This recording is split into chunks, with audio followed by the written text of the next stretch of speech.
Und dazu der Tag, wenn ich bin operiert, ich bin in April operiert geworden. Meine Mutter hat auch einen Chat organisiert, wo während der OP alle waren am Beten, viele sind von der Schweiz, von Mexiko sogar und sind rein, raus, rein und haben so einfach eine Zeit von Meditieren, von Gebet und so. Und ich Mega. kann wirklich spüren, diesen Tag habe ich so gespürt, sogar die Krankenschwester hat sie mir gesagt, warum sind Sie so happy heute? Checken Sie nicht, wenn Sie in eine OP gehen. Sie gehen in einen OP-Saal.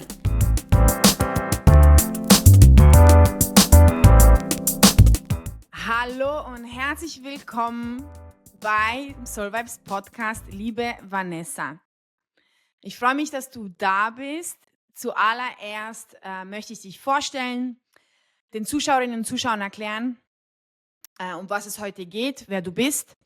Und es geht tatsächlich darum, dass du einen aggressiven und bösartigen Brustkrebs überlebt hast. Und ich dachte, es wäre schön, wenn du von deinen Erfahrungen berichten kannst, ein bisschen erzählen kannst, wie das für dich war, weil ich denke, ganz viele Menschen sind aktuell in einer ähnlichen Situation und es hilft ihnen auf jeden Fall von deiner persönlichen Erfahrung, was dir geholfen hat, von deinen Ratschlägen, beziehungsweise nicht Ratschläge, sondern von deinem Rat ohne Schläge zu hören. Und ja, von dem her danke, dass du da bist, dass du die Zeit nimmst. Persönlich kenne ich dich aus meinen Tanzstunden. Du bist langjährige Teilnehmerin gewesen von meinen Tanzstunden, bist auch in vielen Tanzvideos zu sehen mit mir, wo wir zusammen, was haben wir zusammen getanzt? Von, Geht ja von alles. Ich glaube, ja, von alles Mögliche, Latina gell? bis alles, ja, Ja, wirklich. genau. Also Spanisch Musik, auch, ich glaube, ja, Street Dance, alles. Level Up, Level Level Up. Up, ja. Genau, Auch. genau. Von Sierra. Jetzt kommt es mir in den Sinn, ich habe es vergessen. Ja. Genau, also von dem her. Und dann, was ist passiert? Eines Tages, ist nicht mal so lange her, war ich auf Instagram und habe so gescrollt und sehe einen Post von dir. Also du zeigst deine abgeschnittenen Haare, du hast so wunderschöne lange Haare gehabt, immer eigentlich dunkle, lange Haare. Und dann steht drunter in der Beschreibung, dass du einen bösartigen Brustkrebs überlebt hast und eben deine Haare in der Hand. Und ich war erst mega geschockt, habe gedacht, wow, was ist hier los? Habe gedacht, ich muss dich gerade kontaktieren, was ist mit Vanessa passiert?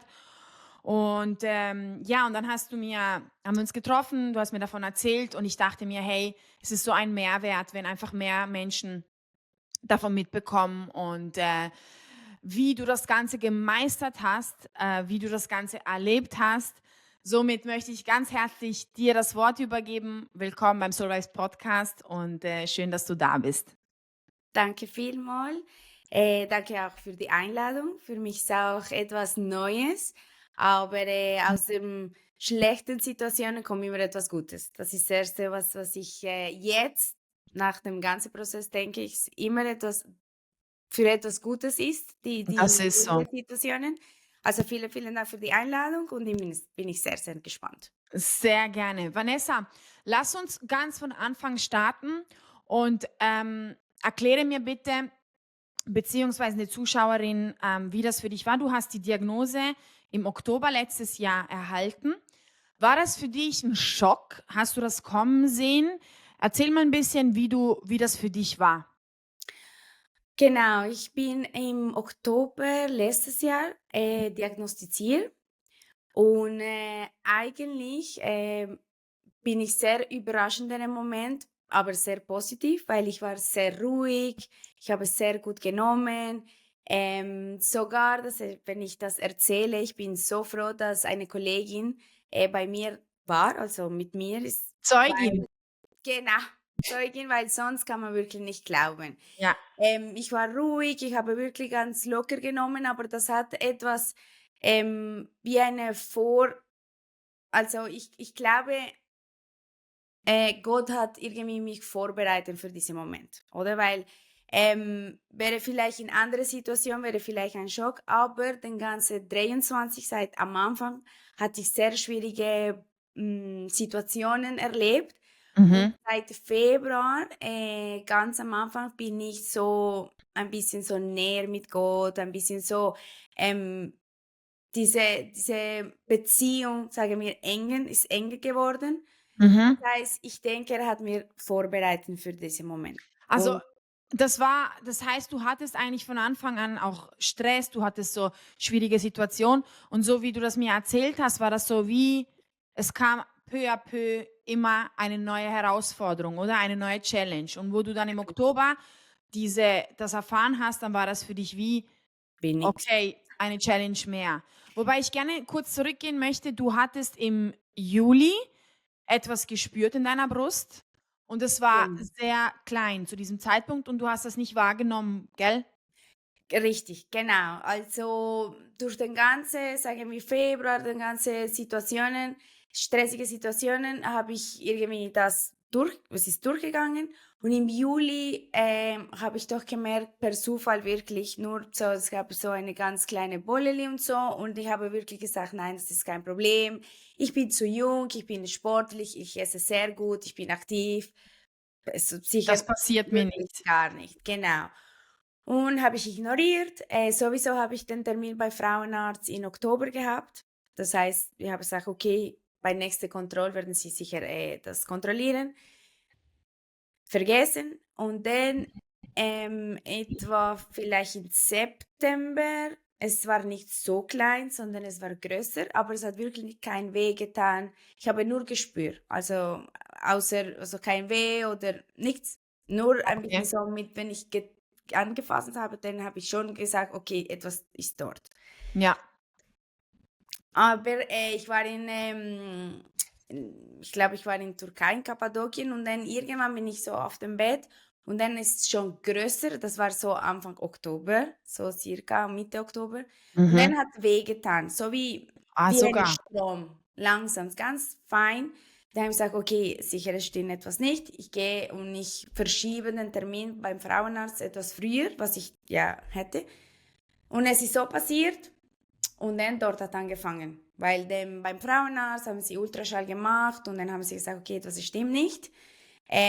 Sofort Biopsie Mhm. und nach 2 Tagen wirklich, ich bin so dankbar, wirklich, weil ich habe wirklich sehr gute Ärztin gehabt und bin ich den ganze Kontrollabklärung waren 2 Tage. Und am 26. Oktober war ich beim Resultat, also der Diagnose, und dann hat sie mir dann gesagt, eben, das ist ein bösartiger Krebs, was die Geschwindigkeit ist 90%, also es wächst sehr, sehr schnell und es war schon in 4 Zentimeter.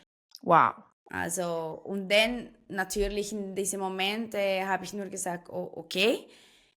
Aber eben, wie ich sage, ich glaube, ich war schon vorbereitet, weil ich habe genommen so, okay, ich wusste es irgendwie. Ich erinnere mich, ich habe meine Kollegin angeschaut und ich habe gesagt, okay, es ist eine neue Challenge.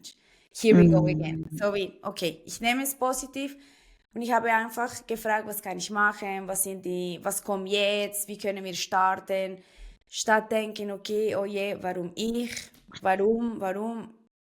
Ich habe einfach gesagt, okay, irgendwie oder irgendwann werde ich das verstehen, warum. Aber Mhm. jetzt, momentan müssen wir dann schnell reagieren, weil es war sehr aggressiv und wir dürften nicht, dass der Krebs dann wächst und dann vielleicht dann wird es dann zu spät. Ich weiß noch, du hast mir erzählt, dass, für dich eigentlich der schlimmste Moment war während dieser ganzen Zeit, die paar Stunden, ich weiß gar nicht, ob es Tage oder Stunden waren, wo du nicht wusstest, was du hast, beziehungsweise wo es in der Abklärung war bei der Biopsie, oder? Und du in diesem Ungewissen warst, was ist es jetzt genau? Ab dem Moment, wo du erfahren hast, was es ist, hast du deinen Fokus total in die Richtung gelenkt: „Okay, was gibt's für Möglichkeiten? Was wird jetzt gemacht? Was kann ich machen?“ Also, nach Lösungen gesucht und für dich ab dem Moment ging alles besser. Ist das so? Genau, genau, ist ganz genau, weil für mich nur hören Biopsie ist Hm. ganz schlimm, oder? Man denkt, oh, oh, das kommt sicher nie gut. Mhm. Und man weiß nicht und Wartenzeit, wo man denkt, okay, vielleicht habe, vielleicht nicht, vielleicht ist der ganze Körper, vielleicht ist es zu spät, vielleicht Ja. diesen Moment wirklich habe ich dann nur gesagt, okay, ich bin in Frieden, wenn ich muss sterben, denn ich gehe, aber ich habe mehr an meinen kleinen Sohn, er ist 5 und dann habe ich gesagt, nein, das sollte nicht so sein, aber dann ist diese Sorge und diese Angst, das war wirklich nur vielleicht ein paar Stunden oder in der Nacht konnte ich natürlich nicht gut schlafen und so, aber nächsten Tag habe ich gesagt, okay, wenn es ist so, man in der schwierigen Situation, man geht immer so weit und man hat so viele Gedanken. Ich habe gesagt, okay, ich weiß wirklich nichts, warten wir und dann reagieren. Aber ich kann schon sagen, dass klar, in diesem Moment, diese Wartenzeit für mich war nicht so schön. Mhm. Aber sobald ich wusste, dass, okay, ich habe Krebs, ist aggressiv, aber es gibt Lösungen, dann bin ich so, okay, was kommt nächste? Also, Haben wenn dir die haben dir die Ärzte Mut zugesprochen? Also, bevor ich dich das frage, ganz kurz, kannst du uns sagen, du hast gesagt, es war ein aggressiver, bösartiger Tumor und der Name davon war Triple Triple negativ, Mama links. okay, einfach damit Also wir von wissen, von dem, was wir ja, reden. Triple Und negativ. Mit okay, 90, ich glaube, die heißen KI oder die Geschwindigkeit ist 90%. die Zellteilung. Die, Genau, genau, wie schnell. genau. Und waren die Ärzte auch positiv, also, haben sie dir Mut zugesprochen oder warst wirklich du selber diejenige? Ich glaube weil ich glaube, bei Frauenärzten oder allgemein ist es sehr schwierig, immer so eine Diagnose teilen. Mhm. Aber irgendwie war ich so positiv und habe ich so gestrahlt, dass sogar die Frauenärztin in diesem Moment hat geweint. Und sie hat gesagt, okay, Frau Speini, verstehen Sie nicht, was Sie haben oder warum sind Sie so froh, so happy? Und ich habe gesagt, okay, für mich war es so wie, ich weiß, was ich habe. Und Wann hat sie geweint? Wann war das? genau, wenn sie war am Sarg, also weil ich war so, ich habe gesagt, okay, ist gut, was kommen die Schritte, also was ist der nächste Schritt? Und ich habe gesagt, schauen Sie, ich nehme das positiv, weil ich weiß, es gibt eine Lösung und ich weiß, ich habe Gott neben mir. Es passiert nichts so oder so. Und wenn ich das gesagt habe, sie hat einfach so die Tränen sind gekommen, weil sie war so, wie können Sie so locker sein? Verstehen Mhm. Sie nicht? Oder ich glaube, sie hat sicher nicht mir gesagt, aber sie hat nachher gesagt, es wäre so schön, wenn alle so nehmen, weil Wie sie dann man starten, genau, weil man starten dann in eine positive Weg, also in eine positive Weg. wow, mega. Deswegen, ich glaube, es hat viel zu tun, wie man reagiert. Ich glaube, so Das eine ist Diagnose, alles. genau, es ist nicht einfach für die Ärztin, aber wenn ich hätte das dort geweint und gesagt, oh nein und so, dann wäre noch vielleicht schlimmer für die Ärztin. Aber sie hat nachher sehr locker genommen, weil ich auch locker war. Sehr gut. Und ich habe das aus diesem Grund gefragt, weil und ich glaube, das ist sehr, sehr wichtig zu erwähnen. Es gibt Ärzte, die geben eine Diagnose und geben dir keine Hoffnung. Und der Mensch generell hat so also der Arzt hat so eine große Wertstellung und man übergibt das ganze Leben, die ganze Hoffnung und alles der Meinung und der Aussage von einem Arzt. Und wenn es positiv ist, mega. Was aber, wenn es negativ ist? Und ich denke, es ist so wichtig, dass man selber sich nicht übergibt, vollständig, sondern dass man sagt, unabhängig von wie die Realität aussieht, von wie sehr meine Chancen aussehen, statistisch gesehen, XY, ich schaffe das. Genau. Ich schaffe das, auch wenn vielleicht alle um einen herum sagen: „Nein, du spinnst.“ Was bei dir ja der Fall war. Bei dir war ja wirklich so, wie du mir erzählt hast im Vorgespräch, dass also, du hattest super Ärzte, aber du hast mir gesagt, viele haben gedacht: „Ey, spinnt die? Die weiß gar nicht, was sie hat. Also, hat sie überhaupt verstanden, was sie für eine Diagnose hat, oder?“ Ja. Was ich noch, ich komme eben, die Frauenarzt sagt eben die Diagnose, aber eigentlich die Ärzte wissen auf dieses Zeitpunkt noch nicht, was genau du hast, oder? Das ist Aha. nur eine Diagnose. Das Mhm. heißt, es gibt, sagen wir, immer Hoffnung, Mhm. weil nach den ganzen Untersuchungen, was genau, ob das Metastase oder ob irgendwo oder aber ich muss sagen, also natürlich, ich war positiv, aber die Frauenärztin hat etwas auch Gutes gesagt, sagt, ja, machen Sie keine Sorge, hier niemand wird sterben, also stirbt niemand. Und dann das klar, aber es kann auch sein, dass man trifft auch einen Arzt, wo wirklich sagt, ey, es tut mir leid, oder die sagen, nee, ich weiß, es ist schwierige Situationen. Und dann das Druck noch mehr, oder? Dann muss man richtig in den Kopf stellen, dass egal wie schwierig die Diagnose ist oder die Möglichkeiten so vielleicht schwierig oder weniger, trotzdem muss man einfach, ich sage nicht 100% ignorieren, aber sagen, nein, das betrifft mich nicht, Genau, ich bin nicht krank und dann, weil genau. in diesem Moment man weiß nicht wirklich, was man hat. Und da resoniere ich sehr mit dir und ich habe das jetzt aus diesem Grund auch gesagt, weil ich selbst so eine Erfahrung gemacht habe. Ich möchte jetzt nicht ganz ins Detail gehen, aber bei mir war das auch so, dass ich von Arzt zu Arzt gewechselt bin und jeder hat mir das Gleiche gesagt, jeder hat mir die gleiche Diagnose gegeben, bezüglich, es war kein Krebs, was anderes, aber trotzdem. Und ich wollte das nicht akzeptieren.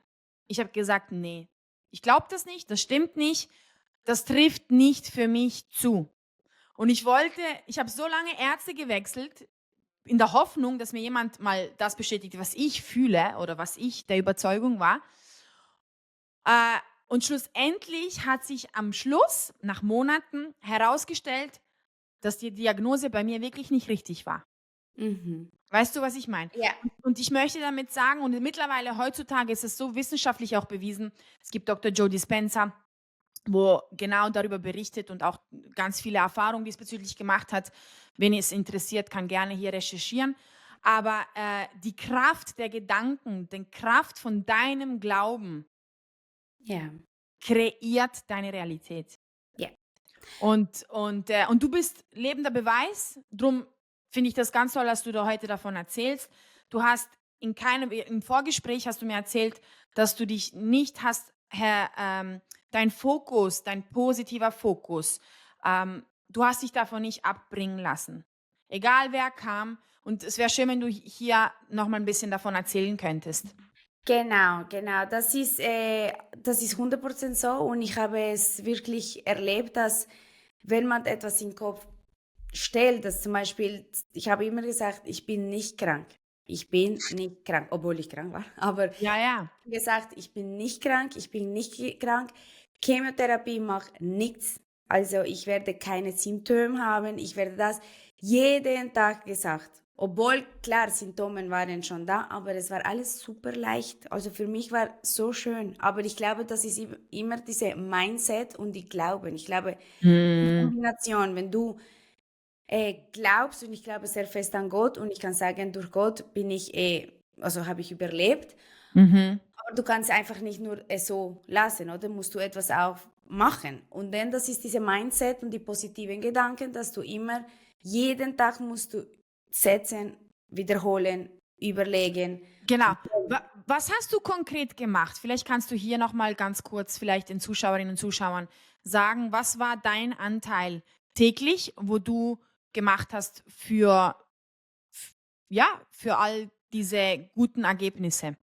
Also ich habe wirklich jeden Tag wie eine Routine, weil für mich habe ich gesagt, also erster Platz sollte Gott sein. Und ich habe jeden Tag einfach gebeten. Also es war sehr einfach, weil ich musste eigentlich nichts machen, sondern eine Zeit für mich nehmen am Morgen. Und dann gebeten, habe ich einfach die Bibel gelesen und dann gebetet. Manchmal ist gekommen eine schöne Beten, manchmal nicht. Oder ich habe Lieder gehört. Also ich war mit dieser, sage ich mal, Stimmung bin ich so aufgestanden. Ich bin immer zu Gott gesagt, danke, dass ich dürfte einen Tag mehr leben. Danke für die Dankbarkeit. Krankheit. Mhm. Danke für die Krankheit, weil die Krankheit ist sicher da für etwas Gutes. Wow, auf das möchte ich gerne nachher noch mal Bezug nehmen und noch mal gerne auf das zurückkommen, auf das gehen wir noch mal ein. Und dann, was Okay. hast du noch gemacht? Genau, immer so dankbar sein, weil genau, ich bin so dankbar, weil ich fühle, ich bin eine neue Mensch durch den Krebs, oder? Eine neue Person. Dann Wow. habe ich okay, gebeten und so und durch den ganzen Tag habe ich erstens versucht, mein Leben so leben wie normal. Nicht denken, oh, darf ich das machen? Dürfte nicht. Klar, ich habe mit meiner Ärztin schon alles gesprochen. Darf ich das? Ja, sie dürfen alles. Sobald der Körper lässt, machen sie alles wie vorher. Das heißt, dieser Rhythmus, Arbeiten, Sport, zu Hause, mit Kollegen, Reisen, habe ich weitergemacht. Das gibt Mhm. Kraft, weil man vergisst wirklich, dass man krank ist. Wow. Und das war das Zweite. Dritten habe ich ähm, ich ich ich habe so gelebt wie in einem Bunker. Ich war wichtig, Mhm. fertig. Ich war erster Platz, egal was die Ärztin, egal was die Kollegin, Familie, Leute, dass du also es gibt Leute, die du nicht einmal kennst und die schätzen oder die geben so Raten, wo man denkt, bringt das oder bringt das nicht? Ich habe wirklich alles so wie mich gesperrt, oder? Und habe ich genommen nur die Sachen, das für mich gut war. Die alle Mega. andere rein und raus. Weil viele erzählen gute Geschichte, viele nicht so gute, oder? Oh, meine Großmutter ist gestorben. Und ich habe gesagt, nein, das will ich nicht einmal hören. Ist egal, wenn, den habe ich einfach so blockiert. Und ich denke, das ist ganz, ganz ein wichtiger Punkt, Vanessa, weil ich denke, durch die eigene Unsicherheit, durch die eigene Angst, was ganz normal ist, oder? Macht man sich empfänglich für solche Aussagen und das kann aber einen runterziehen, logischerweise. Das kann einen in noch mehr Angst, in noch mehr Unsicherheit versetzen und vor allen Dingen wegbringen von deinem Fokus. Ja. Von deinem Fokus, ich schaffe das, Lösungen. Nicht, ich bin Opfer der Umstände, sondern ich kreiere mein Leben. Und das hast du mega gut gemacht, dass du dich gesagt hast, okay, wie du das beschrieben hast, jetzt wie ein Bunker in dem Sinn, du hast dich abgeschotten und die guten Sachen hast du angenommen und die negativen Sachen, was gar nicht bös gemeint ist, aber Nein. die hast du an dich nicht rankommen lassen. Und ich denke, das ist mega. Genau, die wollen eigentlich richtig vielleicht als Empathie auch erzählen. Logisch. Und es ist voll in Ordnung und klar, es gibt nicht, vielleicht nicht alle haben auch eine gute Erfahrung, oder? Aber Logisch. für mich in diesem Moment war nicht nötig, das zu hören, weil das bringt mehr Angst und mehr so Unsicherheit. Deswegen, ich war froh, schön, habe ich gehört, aber ich konnte wirklich trennen und sagen, okay, ich nehme, was für mich stimmt. Die andere Sachen, vielen Dank, ich nehme es, ich höre es, aber weg. Ja, ja, mega. Was noch gemacht, also ich glaube, das sind die drei wichtige Punkte, dass man irgendwie eine Routine hat. Genau, weil ich glaube, durch den Tag und durch die Chemio, man muss einfach einen Tag nach dem anderen leben.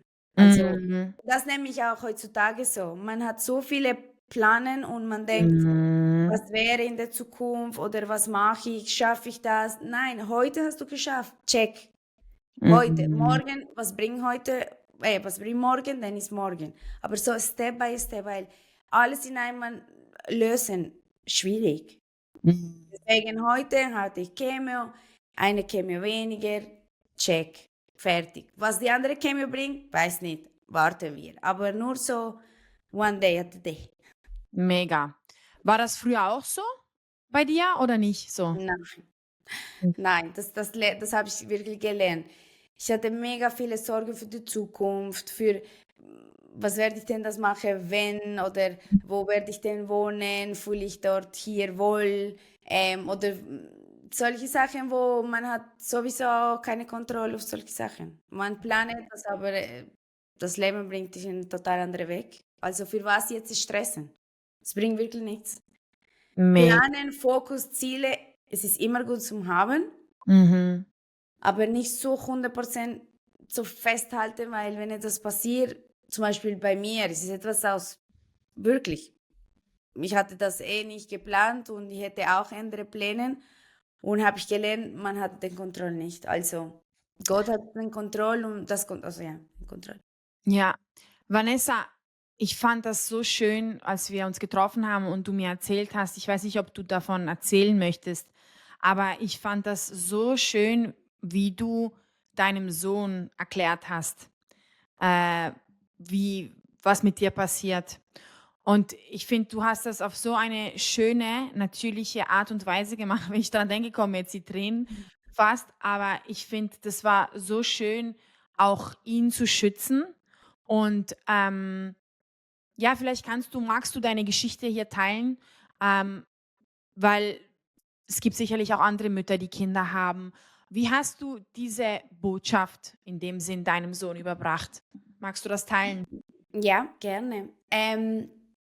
Also mein Sohn ist jetzt 5, aber damals war er 4.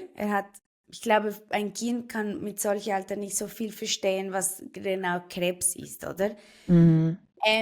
Deswegen, dieses Wort Krebs habe ich wirklich nicht nie gesagt. Also, oder ich habe nicht gesagt, ich bin krank, weil ich war Mhm. nicht krank, sondern ich habe gesagt, Mama hat wie ein Aua, wie ein Baby. Er hat immer genannt Baby, Mhm. wie eine Aua.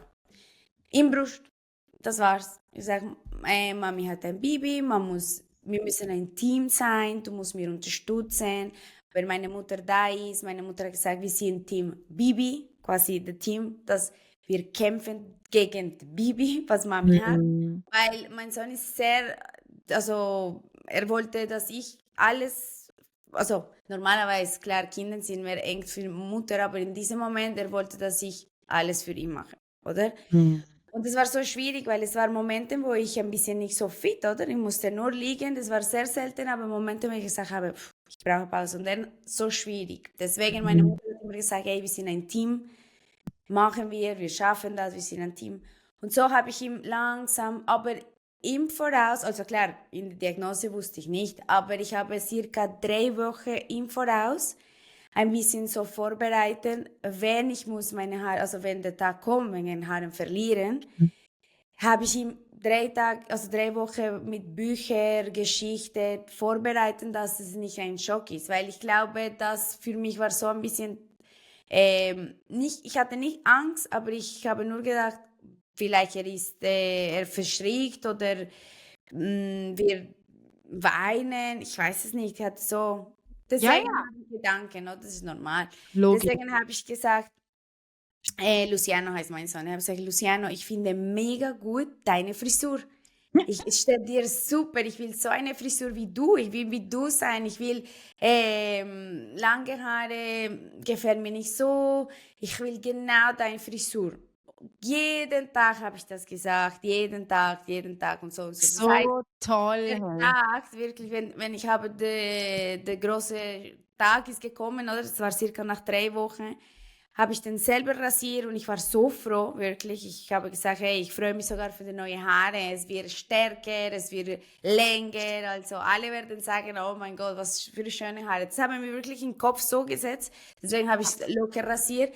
Bin ich nach Hause gekommen und dann habe ich gesagt, ich habe klar gesagt, heute werde ich eine neue Frisur wie du und so. Und bin ich nach Hause gekommen und dann, er war so froh und so happy. Er sagt, Wahnsinn. wow, Mami, mega schön, es geht dir gut, jetzt sind wir wie gleich. Und er hat mega toll gefunden. Und für mich war so wie, Mega. Du hast das so positiv formuliert. Du hast das für dich so positiv gesehen und ihm auch so erklärlich gemacht. Ich glaube, es gibt nichts Schöneres. und ich glaube, das ist die große Angst für alle Frauen wahrscheinlich, Ja, Haare. Und dort muss ich sagen, heutzutage es gibt 1000 Sachen. Für mich war ja, wirklich gar kein Thema. Also wirklich, war wirklich, wirklich froh. Sowieso, eben wie ich gesagt, durch den ganzen Stress am Anfang habe ich sowieso Haare schon verloren, einfach so. Das heißt, es ja, waren so dünn und so und ich war so ja, froh, ich dachte, hey, neue Vibes, neue Haare, alles neu. Und Haare wachsen, also ganz ehrlich. ja, Es ist eine vielleicht für viele schockschwierig, aber es gibt Perücke, es gibt 1000 Sachen. ja, Aber ein Wimpern, ein Augenbrauen, Nägel, das wächst Gott sei Dank. Und wäre anders, wenn sie hätten gesagt, es kommt nie wieder. Denn ich glaube, es ist etwas, was der Fall ist, sehr, sehr, sehr, es passiert nichts, aber es konnte aber wirklich ganz, ganz minimal Prozent. Das heißt, irgendwann kommen die Haare, man muss nur aus dem Negativen etwas Gutes, oder? Ein ja, bisschen gut, Wimpern. Okay, ich hatte nie im Leben so die künstliche Wimper geklebt, Ja. habe ich angefangen. Für 3, 4 Monate habe ich das gemacht. Mhm. Haare mit tolle Kappe oder vielleicht, okay, durch Winter war immer so mit einer Mütze oder was Mhm. habe ich noch? Viel Kappe und viel Perücke habe ich selten gehabt, vielleicht beim Besprechung im Büro oder Mhm. etwas Wichtiges, Anlass oder so, habe ich den gehabt. Und ich glaube, wenn man so locker ist, ich glaube, den ganze Atmosphäre und den ganzen ist so locker. Mein Sohn, für ihn war es so wie lustig, wenn ich Perücke hatte. Also, darf ich das anziehen? So, ja, macht. Und dann hahaha, gelacht und mit Perücke. Und Mhm. irgendwie, ich glaube, bis heute, er weiß nicht, dass ich Krebs hatte. Was ich gut gehabt, also ich hatte ein Video, ich bin ein Video vorbereitet für ihn, weil ich glaube, wenn er, also ich möchte das schenken, wenn er groß ist und bewusst ist, was genau ein Krebs ist, vielleicht wenn er, weiß nicht, 18, 16. Ich würde sehr gerne das schenken, zum Ja. sagen, hey, wenn ich das geschafft habe, schaffst du alles im Leben. Es ist nur eine Einstellung von Mindset und Ah, das ist weil so wichtig. jetzt mit 4 kann ich tausend sagen Sachen, aber klar, klar, in dem Moment war es super einfach, aber es ist schön, dass er erlebt die ganze Situation, auch beim Sehen. Das ist nicht Mhm.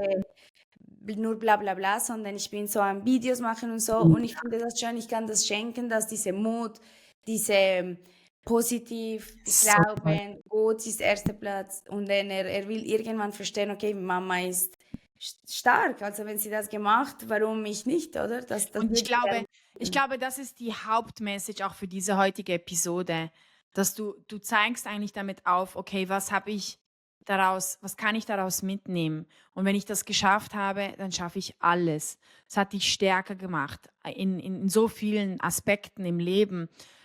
Du hast eigentlich das Positivste daraus gemacht. Und ich denke, es ist, sehr wichtig. Andererseits denke ich, ist es auch sehr wichtig zu erwähnen, dass dass man jetzt mit dieser Episode nicht sagen soll oder möchte: „Du musst nur stark sein“ oder „Du musst alles ausblenden, alles Negative oder sonst irgendetwas“, sondern man darf trauern, man darf Angst haben, man darf solche Momente haben, oder? Würdest du auch sagen?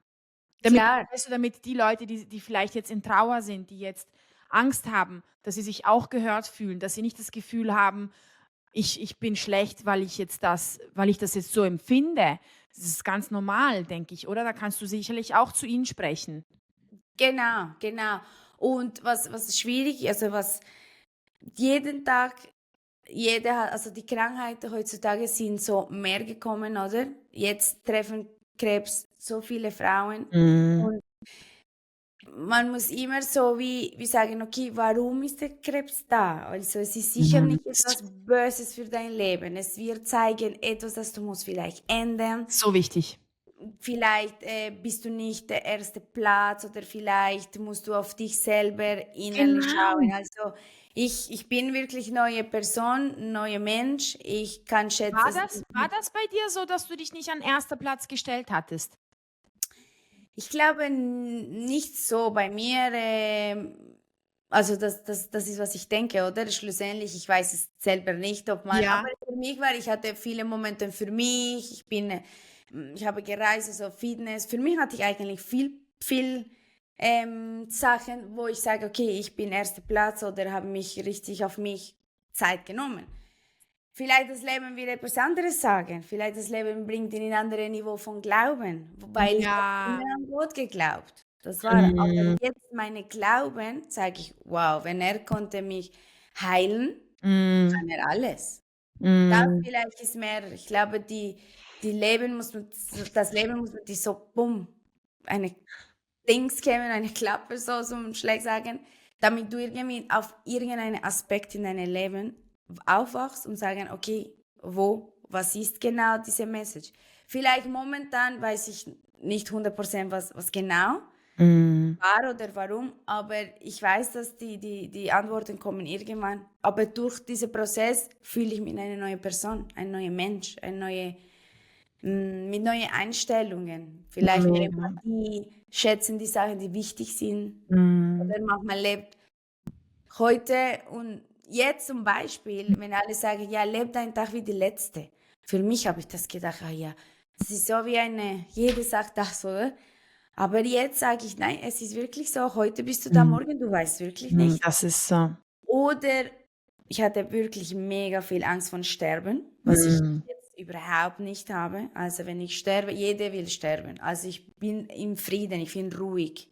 Falls ich irgendetwas nicht durch den Kranken, sondern vielleicht bin ich hier nicht in 20 Jahre, ich weiß es nicht, oder? Und Mhm. immer so, diese Thema, Tod ist nicht so. Jetzt bin ich ruhiger.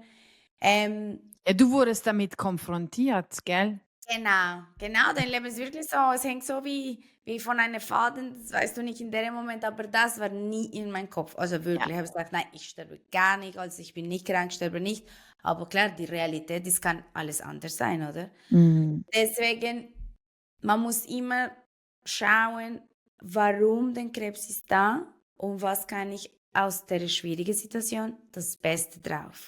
Ja, das Das ist ist so. eigentlich was muss und diese Wort Mindset, vorher konnte ich gar nicht hören, was Mindset, alle ah, dann habe ich und jetzt verstehe ich, was es wirklich Mindset ist. Ja, Weil ja. alle sagen: „Ja, du musst dein Mindset ändern und so“, jeden Tag sagen: „Ey, heute wird gut.“ Und irgendwie man lebt und sagt: okay.“ Aber jetzt, heute sage ich: „Nein, heute ist gut.“ Obwohl es gibt immer Schwierigkeiten im Leben und ich muss immer wieder an mich denken und sage: „Ey, Mhm. nein, es wird alles gut“, weil es sind so Kleinigkeiten, dass man sagt: „Oh nein, das schaffe ich nicht, das wird Mhm. nicht gut sein.“ Dann denke ich: „Nein, nein, Moment, wenn ich das geschafft habe, schaffe ich alles.“ Mhm. Ruhig denken, Mhm. nicht sofort reagieren, beten, Mhm. dann lösen.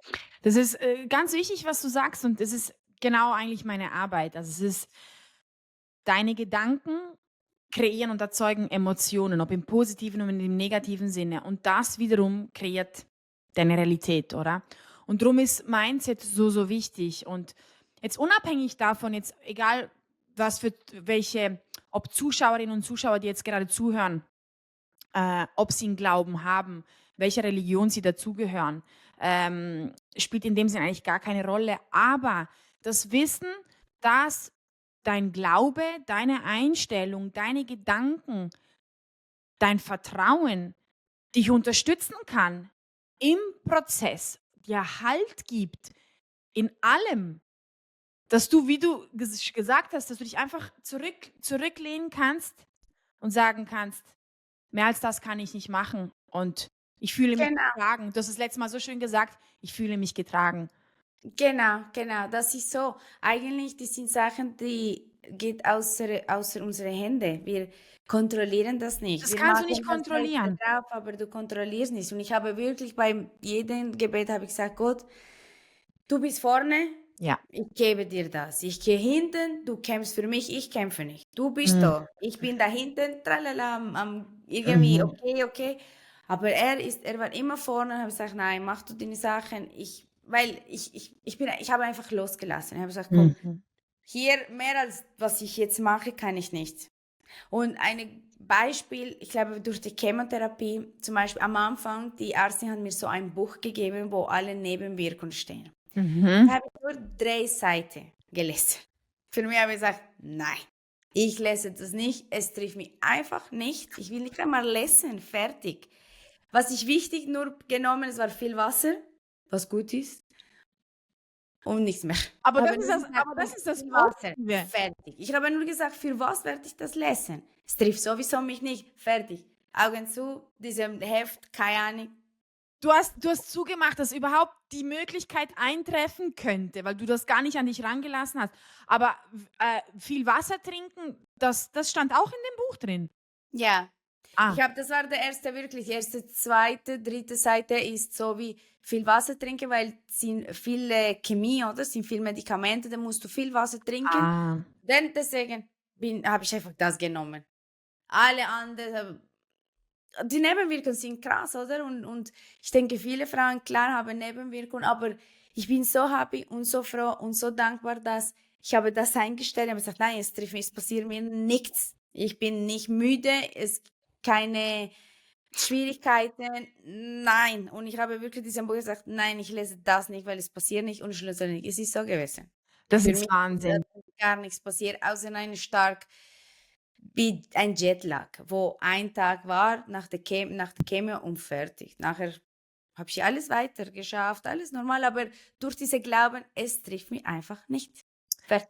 Mega, du bist Zeugin. Du bist Zeugin und ich finde das so schön, dass du das heute mit uns teilst. Ich denke, das ist so, so wertvoll für alle, wo sich jetzt in einer ähnlichen Situation befinden und das gibt Stärke, das gibt Mut, das macht Hoffnung und es zeigt einfach auch auf, dass es hilft oder im Verlauf, im Ganzen schlussendlich auch, oder?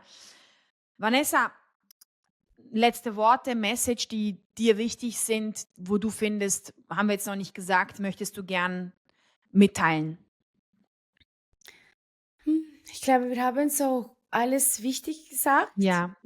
Einfach, ich würde sagen, man muss wirklich, nie aufgeben. Also, das ist wichtig. Mhm. Egal wie schwierig die Situation ist, egal wie die Leute vielleicht sagen oder erzählen aus Erfahrungen oder so, vielleicht wirklich konzentrieren in diesen Prozess, Mhm. dass, wenn eine Türe schließt, 1.000 werden dann sich also aufmachen, eröffnen für Mega.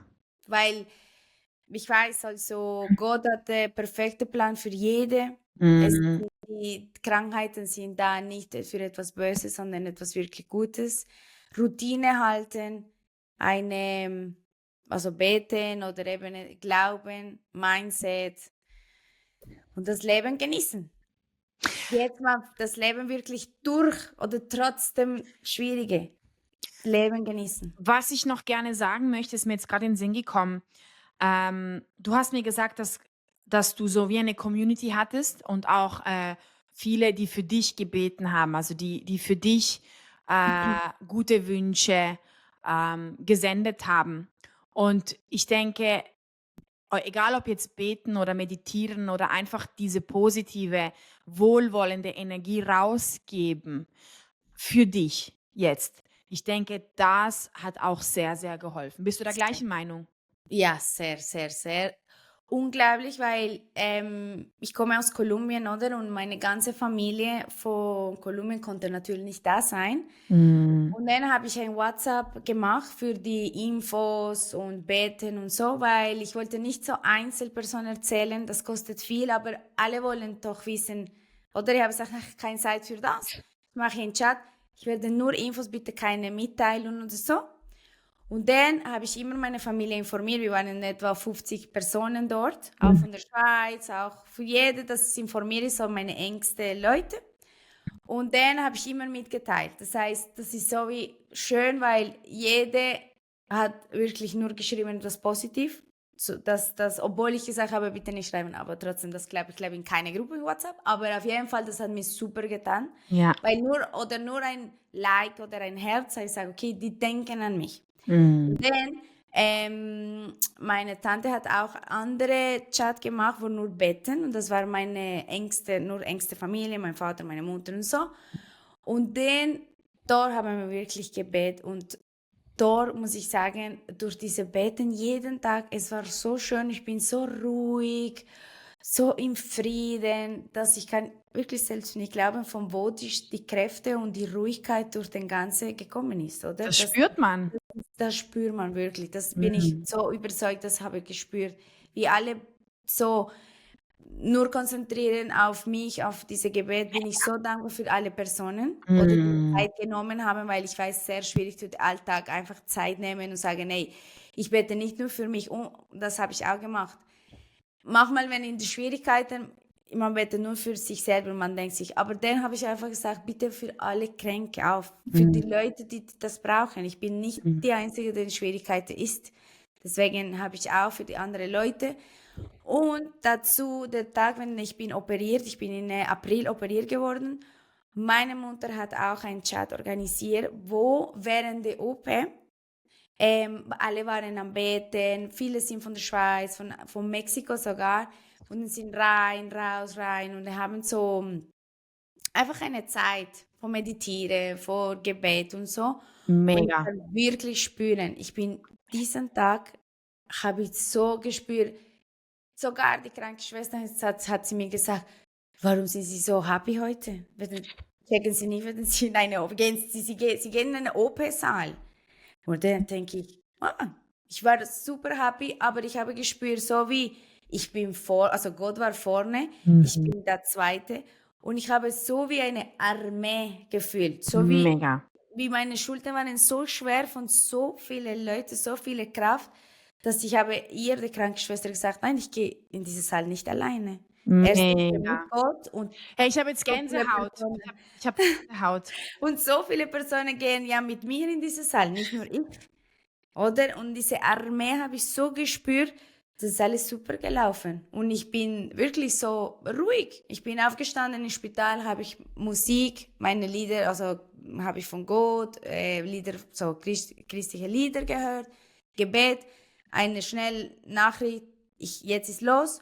Und dort, einfach Atmosphäre war so schön, ich bin super happy in diesem Saal. Dass sogar eben Krankenschwester sagt, nein, da spinnt wieder. Also, Ja, diese Frau ist verrückt. Aber ist super schön. aber das zeigt einfach auch die Kraft der Energie, die Kraft der Liebe. Die Menschen müssen nicht physisch da sein. Alleine ihre Gedanken, ihre Energie unterstützt dich und ist bei Genau. dir und du konntest das spüren. Es ist mega Ja, schön. Ich habe jetzt ja. echt Gänsehaut gehabt. Ich denke, das ist ein sehr, sehr schöner Abschluss und ich hoffe, dass sich alle so getragen fühlen, dass alle diese Kraft auch haben und wenn nicht, dann holt euch das. Und ja, ich denke, du bist auch, ich werde in den Shownotes unten deinen Kontakt verlinken. Ähm, ja, wenn du offen bist, dass man vielleicht dich kontaktieren kann oder wenn Ja, du möchtest. sicher, sicher.